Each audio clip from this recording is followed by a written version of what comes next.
Back pain. Back అంటే ఇదంతా బ్యాకే, ఇక్కడ నుంచి తోకముట్టి వరకు కూడా బ్యాకే. దీంట్లో చాలా సెన్సిటివ్ స్పైన్ స్ట్రక్చర్ ఏదంటే సర్వైకల్ స్పైన్. అంటే ఈ తల నుంచి ఈ థొరాక్స్ వరకు, ఈ షోల్డర్ వరకు వచ్చే స్పైన్ ఉంటుంది చూసా, ఇది సర్వైకల్ స్పైన్ అంటాం. ఇది ఎందుకు చాలా ఇంపార్టెంట్ అంటే ఈ సర్వైకల్ స్పైనల్ కార్డ్ నుంచి వచ్చే నర్వ్స్ ఇవన్నీ కూడాను బాడీ మొత్తం కంట్రోల్ చేస్తాయి. అంటే దీనికి కానీ ఇక్కడ దెబ్బ తగిలింది అనుకోండి, మీకు చేతులు కాళ్ళు ఈవెన్ రెస్పిరేషన్స్ ఊపిరి కూడా ఆగిపోయే ఛాన్స్ ఉంటుంది.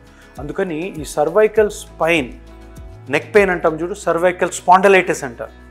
సో ఈ నొప్పి వచ్చినప్పుడు, ఈ ఏరియాలో నొప్పి వచ్చినప్పుడు దాన్ని ఆషామాషిగా తీసుకోవద్దు. ఎందుకంటే ఇక్కడ ఏదైనా జరగకూడనిది జరిగింది అంటే మీ కింద పార్ట్ మొత్తం కూడా ప్యారలైజ్ అయ్యే ఛాన్స్ ఉంటుంది. అందుకని ఎప్పుడు కూడాను ఈ పైన సర్వైకల్ నెక్ పెయిన్ని లంబార్ లోవర్ బ్యాక్ పెయిన్ని కంపేర్ చేసుకుంటే ఇది చాలా చాలా ఇంపార్టెంట్.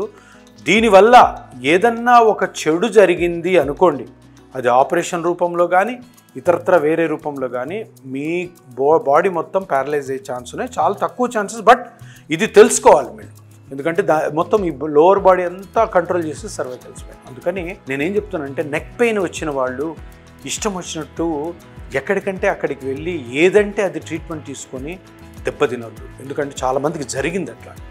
సర్వైకల్ నెక్ పెయిన్ వచ్చిన వాళ్ళు ఫస్ట్ ఆఫ్ ఆల్ ఆ నెక్ పెయిన్ ఎందుకు వచ్చింది, దానికి సంబంధించిన డాక్టర్ కరెక్ట్గా దాన్ని కనుక్కోవాలి. కనుక్కున్న తర్వాత మినిమల్ ఇన్వేజివ్ టెక్నిక్స్తోనే ఈ నొప్పి నుంచి బయటపడాలి. మేజర్ సర్జికల్కి వెళ్ళాలి అంటే తప్పకుండా కొన్ని లక్షణాలు మీలో ఉంటేనే ఆపరేషన్కి వెళ్ళాలి. ఇప్పుడు ఏం చేస్తున్నాం అంటే ప్రతిదానికి ఆపరేషన్ చేయడం పరిపాటి అయిపోయింది. మీరు చాలా జాగ్రత్తగా ఉండండి.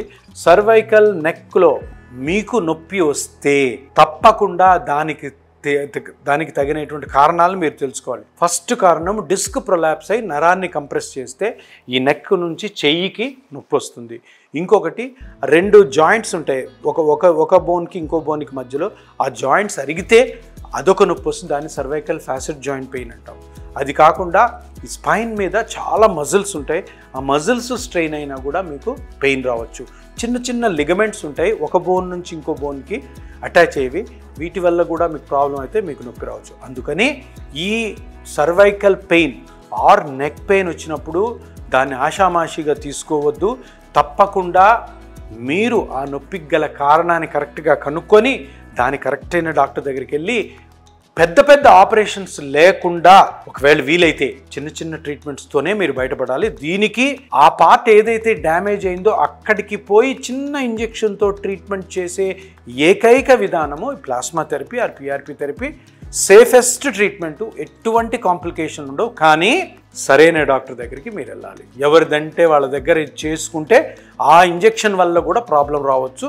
అందుకని ఎక్స్పీరియన్స్ ఉన్న డాక్టరు, ఎవరికైతే వాళ్ళ హాస్పిటల్లో ఈ టెక్నిక్ చేయగలిగిన సమర్థత ఉందో, అంత ఇన్ఫ్రాస్ట్రక్చర్ ఉందో, అటువంటి డాక్టర్ దగ్గరే తప్పకుండా చేయించుకోండి.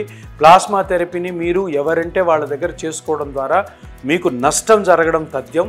అందుకని చేసుకున్నప్పుడు ఆ డాక్టర్కి ఎక్స్పీరియన్స్ ఎంత ఉంది, ఆ డాక్టర్ ఎవరు, ఆ డాక్టర్తో మాట్లాడిన తర్వాత ఆ డాక్టర్ మాట్లాడిన మాటలకి మీకు నమ్మకం కలిగితేనే ఈ ట్రీట్మెంట్ తీసుకోండి. సర్వైకల్ నెక్ పెయిన్ చాలా చాలా ఇంపార్టెంట్. దీని మీద ఎవరినంటే వాళ్ళని ప్రొసీజర్స్ చేయించే అర్హత మీరు ఇవ్వద్దు.